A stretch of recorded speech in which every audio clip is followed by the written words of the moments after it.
আসসালামু আলাইকুম বন্ধুরা। আজকে আমি আপনাদের সামনে হোয়াটসঅ্যাপের খুবই গুরুত্বপূর্ণ একটা সেটিংস নিয়ে আলোচনা করব।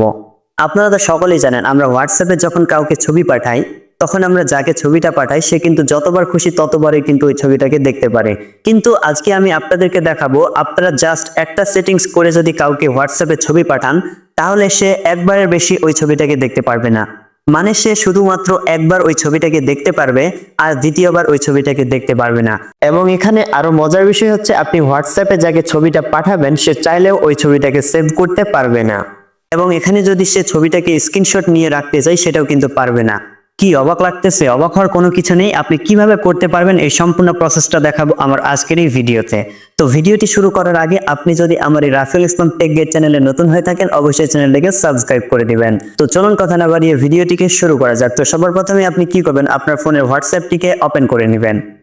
তারপর এখান থেকে আপনি যাকে ছবিটা পাঠাতে চান তার প্রোফাইলের মধ্যে চলে যাবেন। তারপর এখান থেকে আপনি চলে যাবেন আপনার ফোনের গ্যালারিতে। তো গ্যালারিতে আসার পর এখান থেকে আপনি যে ছবিটাকে পাঠাতে চান সেই ছবিটা এখান থেকে সিলেক্ট করবেন। তো আমি আপনাদেরকে দেখানোর জন্য এখান থেকে আমার একটা ছবিকে সিলেক্ট করছে। তো এখান থেকে আপনাদেরকে দেখানোর জন্য আমি আমার যদি একটা ছবিকে এখান থেকে সিলেক্ট করি, একটু নিচের দিকে আসি, আমার এখানে ছবি নাই তেমন একটা, তো আর একটু নিচের দিকে। তো নিচের দিকে আসার পর এখান থেকে এই যে আমার একটা ছবি, এটা আপনাদেরকে আমি পাঠিয়ে দেখাবো। তো এখান থেকে আপনি কি করবেন, যে ছবিটাকে পাঠাতে চান সেই ছবিটাকে এখান থেকে সিলেক্ট করবেন।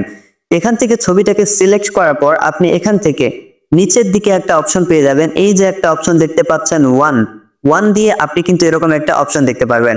আবারও ভালোভাবে খেয়াল করুন, এই যে নিচের দিকে আপনি একটা অপশন দেখতে পাচ্ছেন, এই যে ওয়ান দিয়ে একটা অপশন রয়েছে। তো আপনি কি করবেন, এটার উপর এখান থেকে ক্লিক করবেন। এটাতে ক্লিক করার পর এখান থেকে যদি এটাতে লক্ষ্য করেন তাহলে কিন্তু দেখতেই পাচ্ছেন এটাতে কিন্তু ওয়ান হয়ে গেছে।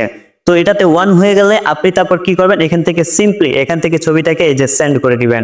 তো ছবিটাকে এইভাবে সেন্ড করে দিবেন। তো ছবিটাকে সেন্ড করার পর এখান থেকে লক্ষ্য করুন, এই যে ছবিটা কিন্তু দেখুন আগে যেভাবে সরাসরি ছবিটা যেত এখানে কিন্তু একটু আলাদাভাবে গেছে। অর্থাৎ এখানে লেখা উঠেছে ফটোজ।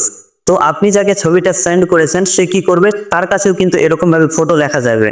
তো সে যখন এই ফটোটাতে ক্লিক করবে তখন কিন্তু তার সামনে আপনি যে ছবিটা পাঠিয়েছেন সেটা কিন্তু শো করবে এবং সে শুধুমাত্র একবার দেখতে পারবে। এবং সে একবার দেখার পর ছবিটা থেকে যদি স্কিপ করে বের হয়ে যায় পরবর্তীতে সে চাইলেও আর ওই ছবিটাকে দেখতে পারবে না। অর্থাৎ সে শুধুমাত্র এই যে ফটোজ অপশনটা রয়েছে সেটাতে ক্লিক করে শুধুমাত্র ছবিটাকে একবার দেখতে পারবে। এবং এখানে আরো মজার বিষয় হচ্ছে আপনি হোয়াটসঅ্যাপে যাকে ছবিটা পাঠাবেন সে চাইলেও ওই ছবিটাকে সেভ করতে পারবে না। এবং সে যদি চায় যে সে ছবিটাকে স্ক্রিনশট নিয়ে রাখবে সেটাও কিন্তু করতে পারবে না, অর্থাৎ এখান থেকে স্ক্রিনশটও হবে না। কি বন্ধুরা, বিষয়টা কি অনেক কঠিন ছিল না? বিষয়টা কিন্তু একদম সোজা ছিল। তো আশা করি আপনারা কিভাবে এই প্রসেসে ছবি পাঠাতে পারবেন সেটা বুঝতে পারতেছেন।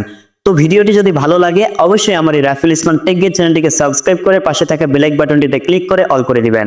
আর ভিডিওটি কেমন লাগলো অবশ্যই কমেন্ট বক্সে জানিয়ে যাবেন। আর আপনাদের যদি টেকনোলজি রিলেটেড কোনো সমস্যা থেকে থাকে অবশ্যই আমাকে কমেন্ট বক্সে জানাবেন। আমি আপনাদের সমস্যাটা সমাধান দেওয়ার চেষ্টা করব ইনশাআল্লাহ। তো আমি এতক্ষণ পর্যন্ত আপনাদের সাথে ছিলাম মোহাম্মদ রাফিউল ইসলাম। আর আমার সাথে থাকার জন্য আপনাদের সবাইকে ধন্যবাদ। দেখা হবে সামনে আবারও নতুন কোনো ভিডিও নিয়ে। খুদা হাফেজ।